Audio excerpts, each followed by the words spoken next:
कौन है ये मिस्टर मीडिया? क्यों सामने लाना पड़े मीडिया की दुनिया के कड़वे सच? देश के जाने माने जर्नलिस्ट राजेश बादल ने इस किताब में ऐसा क्या लिख दिया कि लोग हैरान हैं, अचंभित हैं और रोमांचित भी। सुनिए मिस्टर मीडिया की कहानी राजेश बादल की जुबानी। ये दरअसल इसका विचार जो आया था वो 2017 में आया था, 16-17 में।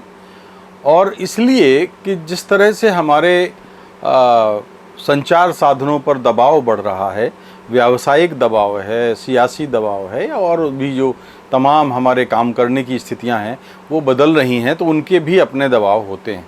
तो इन दबावों के चलते ऐसा हमें लगने लगा था कि एक कोई स्तंभ होना चाहिए, एक कोई ऐसा मंच होना चाहिए जहां पर मीडिया के जो तमाम रूप हैं, प्रिंट, टेलीविज़न, जो चैनल हैं और यूट्यूब चैनल हैं और डिजिटल सोशल मीडियम है, रेडियो है। तो फॉर्चुनेट बात ये थी कि मेरी जो नियति है, मेरी डेस्टिनी ने मुझे इन सारे अवतारों पे काम करने का भरपूर मौका दिया। तो हम ये देख रहे थे कि इन माध्यमों पर बहुत बार हम आचार संहिता की बात करते हैं और वो आचार संहिता का पालन खुद नहीं करते। तो ऐसा लगा कि अब एक कहीं कोई एक ऐसा कॉलम हो जो आने वाली नई पीढ़ियों को ये बताए कि भाई क्या सच है और क्या गलत है। तो इसलिए ये हमने ये जो मिस्टर मीडिया नाम से एक स्तंभ शुरू किया था, भारत के नंबर 1 न्यूज़ पोर्टल, और उस पर हमने शुरू किया और ये लगभग 6 साल तक चला। एक बार उस एक इंटरव्यू में केंद्रीय उप मंत्री थे अशोक गहलोत, जो बाद में आगे जाकर राजस्थान के मुख्यमंत्री बने, एकदम नए उप मंत्री बने थे वो। तो उनको उनके नागरिक उड्डयन उप मंत्री थे और विनोद दुआ ने उनको इंटरव्यू के लिए बुलाया। कुछ संयोग ऐसा था कि या तो उनको पढ़ने का समय नहीं मिला या जो भी कुछ बात हो, वो बहुत सारे सवालों का उत्तर दे नहीं पाए और बड़े रुआंसे भाव में आ गए वो। अगले दिन माखनलाल फोतेदार, नटवर सिंह और वसंत साठे और अंबिका सोनी, तमाम सारे लोग राजीव गांधी के पास गए कि दूरदर्शन सरकारी, एंकर को हम फीस देते हैं, प्लेटफॉर्म हमारा, और हमारे माध्यम पे आकर के हमारी सरकार के एक जिम्मेदार मंत्री को इस तरह से दिखाया जाता है, इससे हमारी सरकार की छवि अच्छी नहीं होगी। तो राजीव गांधी ने उत्तर दिया कि अगर मंत्री को अपने विभागों की जानकारी नहीं है तो उसे मंत्री रहने का कोई हक नहीं है। और अगले दिन विनोद दुआ का कार्यक्रम तो चलता रहा, अशोक गहलोत का इस्तीफा हो गया। तो ऐसी दिलचस्प घटनाओं से ये जो किताब है वो भरी पड़ी है। और इस किताब की उपयोगिता एक मायने में इस बात की भी है कि आज़ादी के बाद से भारत की पत्रकारिता का सभी अवतारों के कालखंड के नज़रिए से कोई दस्तावेजीकरण नहीं हुआ है। यानी ये दस्तावेजीकरण तो नहीं है, लेकिन दस्तावेज की जब हम बात करते हैं तो इसका अर्थ यह है कि जब कोई बड़ी घटना हुई तो उसको मीडिया ने किस तरह से कवरेज किया, किस तरह से उसको अपने पन्नों पर छापा, किस तरह से उसको रेडियो में सुनाया गया, वो सारी जानकारी हम इस किताब के ज़रिए प्राप्त कर सकते हैं। तो ऐसे बहुत सारे उदाहरण हैं। आज अभी चुनावों के बीच में कई तरह की आचार संहिता पर बात होती है, एग्जिट पोल पर बात होती है, और भी तमाम संस्थाएं हमारी ऐसी हैं जिन पर बात होती है, और एक बार हम लोग भूल जाते हैं। लेकिन इस किताब के माध्यम से आप जान सकते हैं। देखिए, कुछ वर्षों से न्यायपालिका और कार्यपालिका, व्यवस्थापिका और मीडिया, यानी लोकतंत्र के चारों स्तंभों के बीच में ऐसा लग रहा है कि सब कुछ ठीक ठाक नहीं है। न्यायपालिका ने अनेक अवसरों पर पत्रकारिता की भूमिका को आड़े हाथों लिया है। इस किताब में एक अंश मैं आपको बताना चाहता हूँ, 3 लाइन का अंश है। सर्वोच्च न्यायालय ने एक बार न्यायमूर्ति गोपीनाथ जी ने अपना गुस्सा दिखाया था और उन्होंने कहा था कि संवैधानिक न्यायालय बोलने और अभिव्यक्ति की आज़ादी की रक्षा के पुरजोर समर्थक हैं, लेकिन न्यायिक कार्य प्रणाली या फिर मूलभूत न्यायिक सिद्धांतों की जानकारी नहीं रखने वाले लोगों को आधे अधूरे तथ्यों के आधार पर न्यायिक प्रणाली की आलोचना का हक न्यायालय नहीं देता।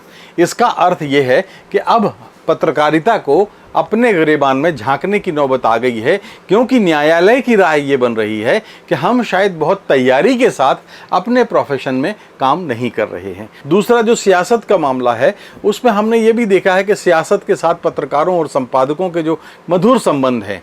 मुझे एक शेर याद आता है कि दूर थे जब तक सियासत से हम भी साफ थे, और खान में कोयले की पहुँचे तो हम भी काले हो गए।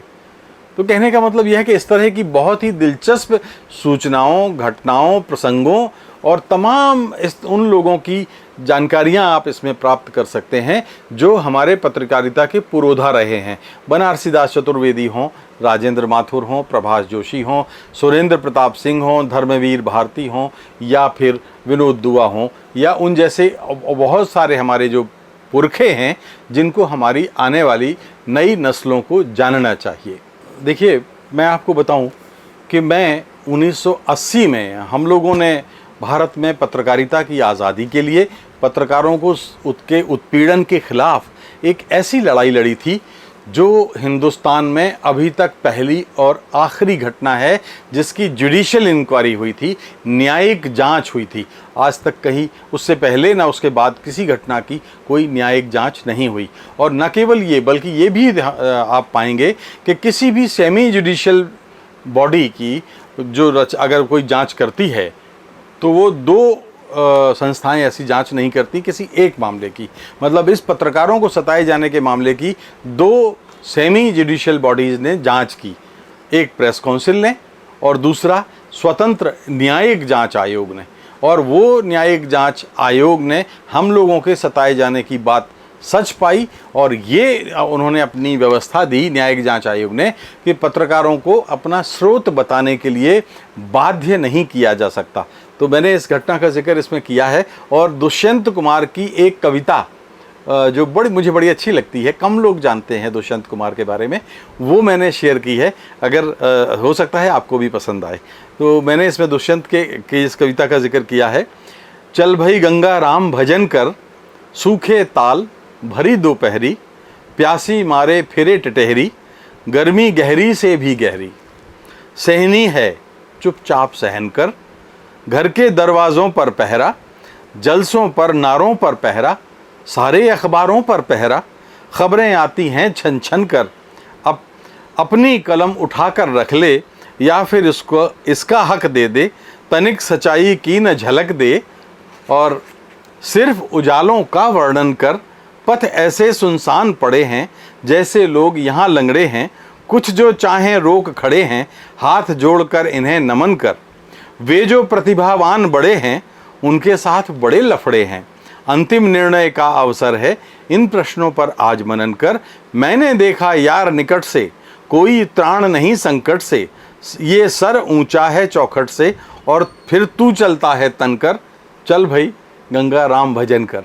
तो ये संदर्भ था आपातकाल के बाद जो चीज़ें बनी थीं और किस तरह से सेंसरशिप का माहौल था, उस समय दुष्यंत कुमार ने लिखा था, और हम लोगों ने अपने संघर्ष के दिनों में इसको बहुत याद किया था। न फेक न लेट, देखते रहिए पीपल्स अपडेट।